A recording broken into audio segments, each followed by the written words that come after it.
오늘 무너진 신앙을 재건하라 라는 제목으로 말씀 전할 때에 하나님의 크신 은혜가 예배하시는 모든 성도들에게 함께 하시길 간절히 축원합니다. 에스라서는 이 바벨론에서 포로 생활을 하던 사람들이 이제 고레스 칙령에 의해서 이스라엘로 귀환하는 역사 이야기를 다룬 책입니다. BC 586년 바벨론에 의해서 이 성전이 파괴됨으로써 유다는 멸망을 당하게 됩니다. 그러나 선지자 예레미야의 예언대로 70년이 차면 돌아오게 될 것이다 라고 말씀하셨는데요.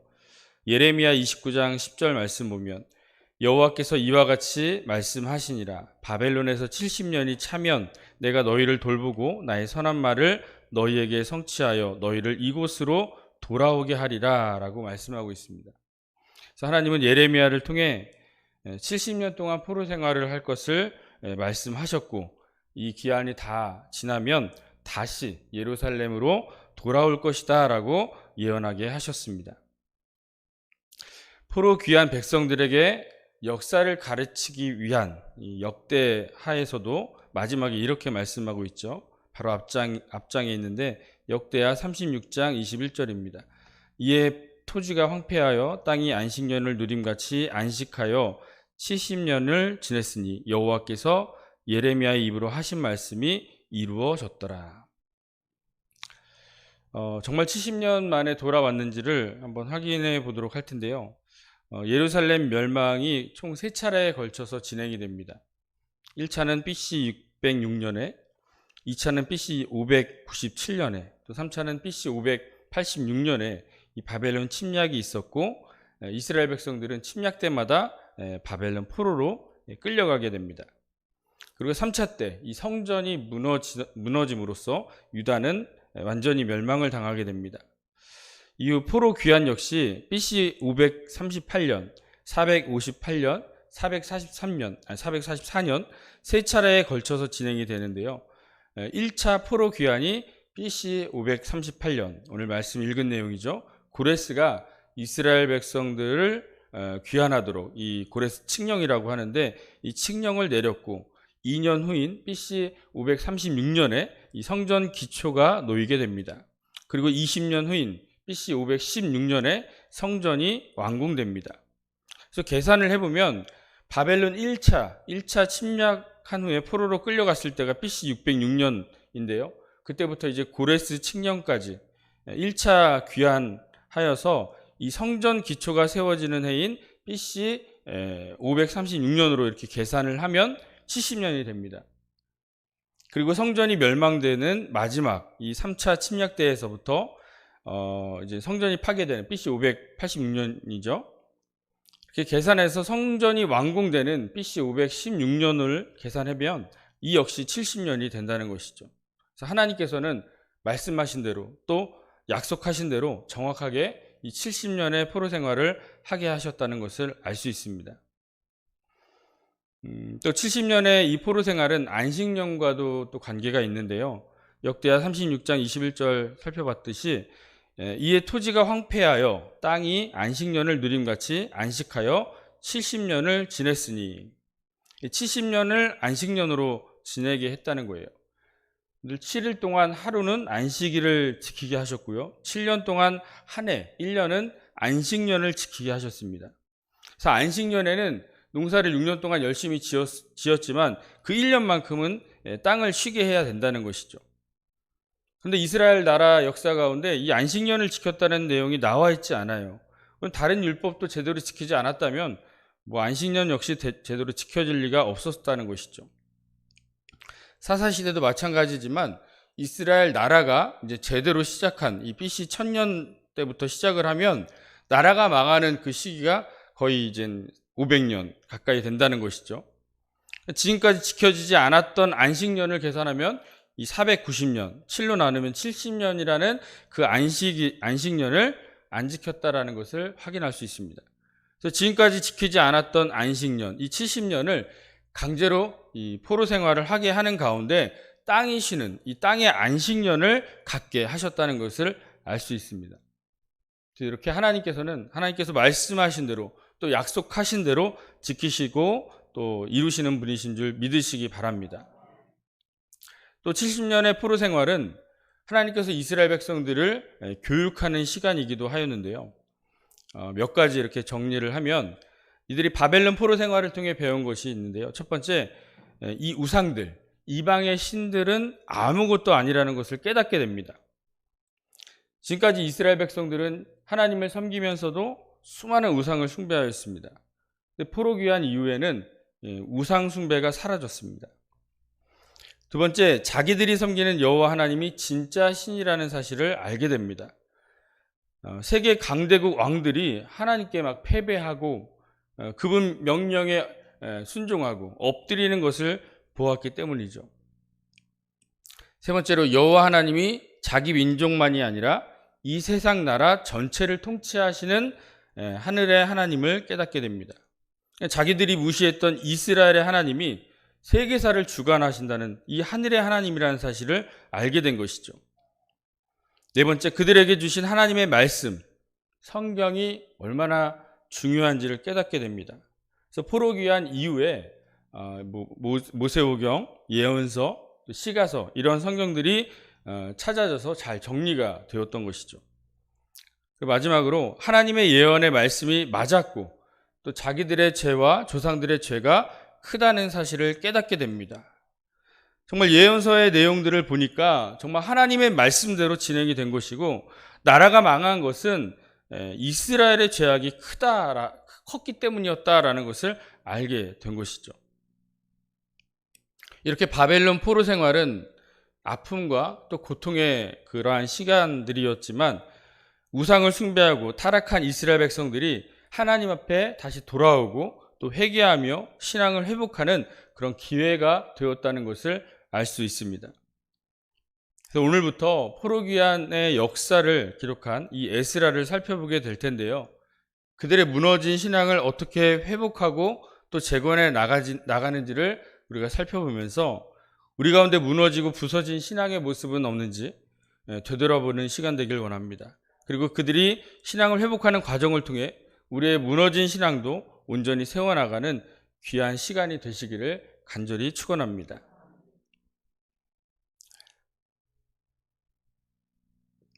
세계사 속에 페르시아 왕 키루스 2세라는 그런 왕이 있는데요. 성경에는 바사왕 고레스로 등장을 합니다. 이 고레스를 통해서 바벨론의 포로로 끌려갔던 이스라엘 백성들이 그의 명령에 의해서 유다로 귀환을 하게 됩니다. 1절을 다시 보겠습니다. 바사왕 고레스 원년에 여호와께서 예레미야의 입을 통하여 하신 말씀을 이루게 하시려고 바사왕 고레스의 마음을 감동시키시매 그가 온 나라에 공포도 하고 조소도 내려 이르되. 처음 초반에 예레미야의 그 예언을 확인했었는데요.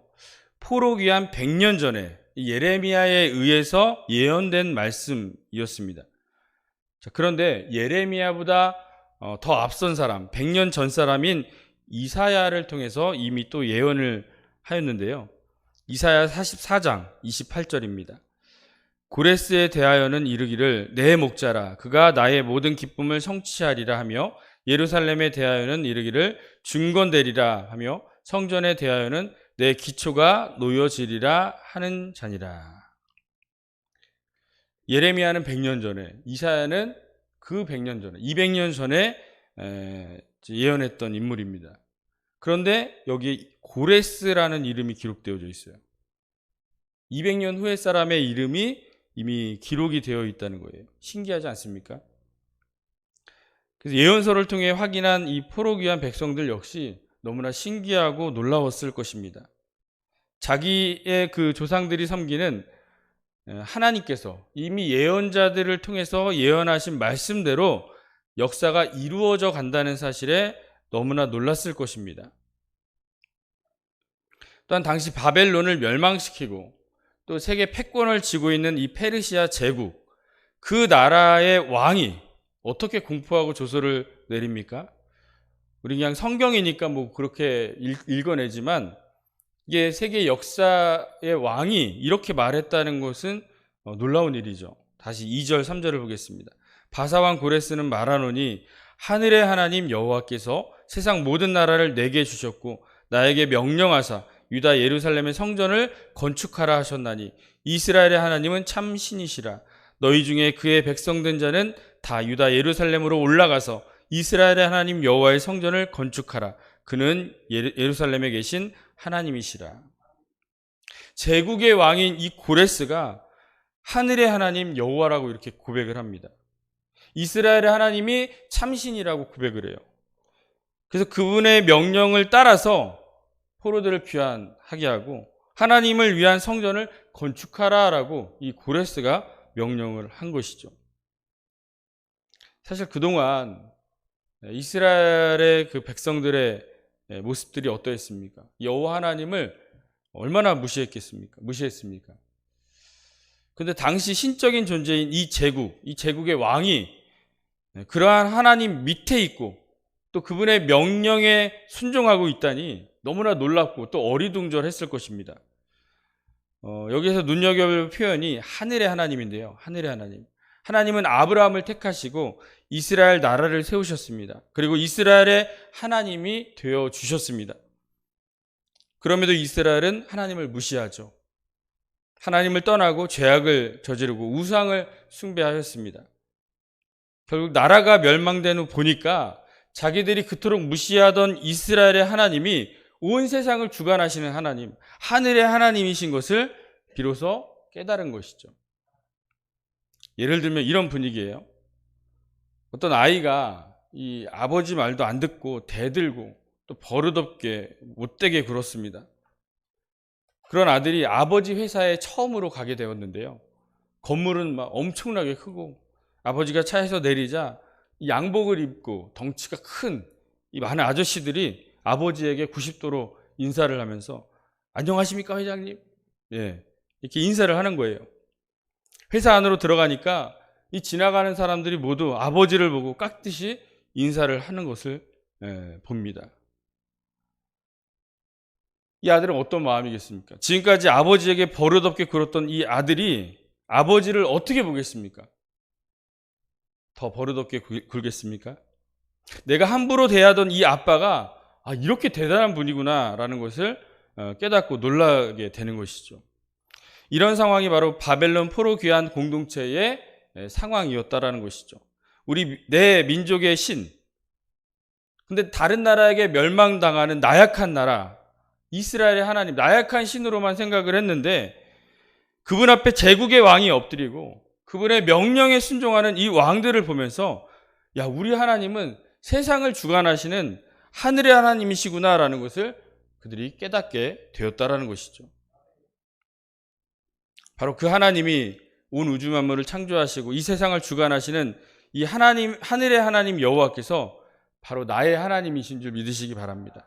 나를 위해 이 땅에 예수 그리스도를 보내주시고 나의 죄를 사해 주시기 위해 십자가에 달려 죽으신 그 분이신 줄 믿습니다.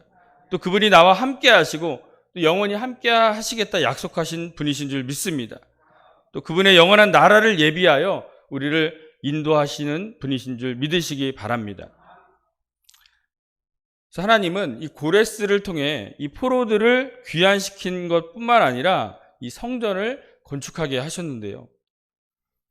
이스라엘 백성들에게 있어 성전은 매우 중요한 역할을 하였습니다. 성전이 무너졌다. 이게 무슨 의미입니까? 이스라엘 나라가 멸망을 했다라는 의미예요. 반대로 성전이 재건된다는 것은 이스라엘 나라의 회복을 의미하는 것이죠.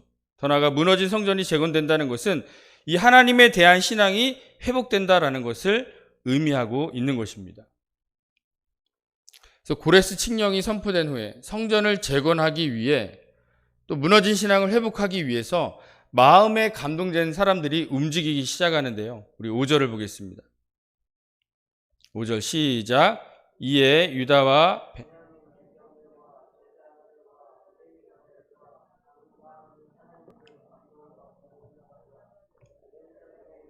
레위 사람들 뿐만 아니라 마음에 감동된 자가 여호와의 성전 건축에 동참을 했다라는 것이죠. 1차 포로 귀환 때 대략 5만 명 정도가 귀환을 하게 되는데요. 당시 더 많은 포로자들이 있었을 거예요. 70년 동안 집도 짓고 또 파종도 하고 또 자녀들을 시집 장가 보내면서 정착을 했으니 또 얼마나 많은 사람들이 있었겠습니까? 그 중에서 마음에 감동된 자 5만 명이 귀환을 하게 되는데, 정착한 땅을 떠나고 또 자신의 것을 포기하고 가족을 포기하고 하나님의 성전을 건축하기로 결심하며 이 일에 동참을 했다는 것이죠. 사랑하는 우리 만수교회 성도 여러분, 누가 하나님의 말씀을 듣고 순종합니까?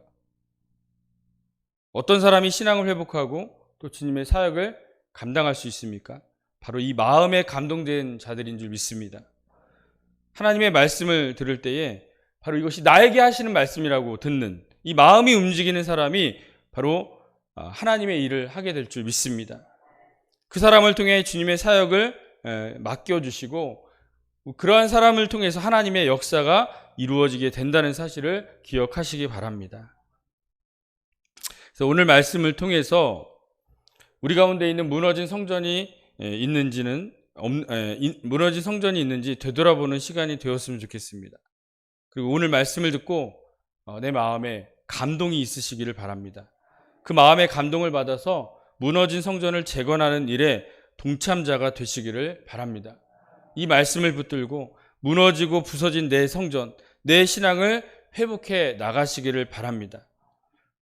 쫓아내셨으나 다시 돌아오게 하시는 하나님, 무너뜨리셨으나 다시 재건하시는 하나님, 온 우주 만물을 다스리시고 통치하시는 이 하늘의 하나님, 나의 옛 신앙을 회복하여 주시옵소서.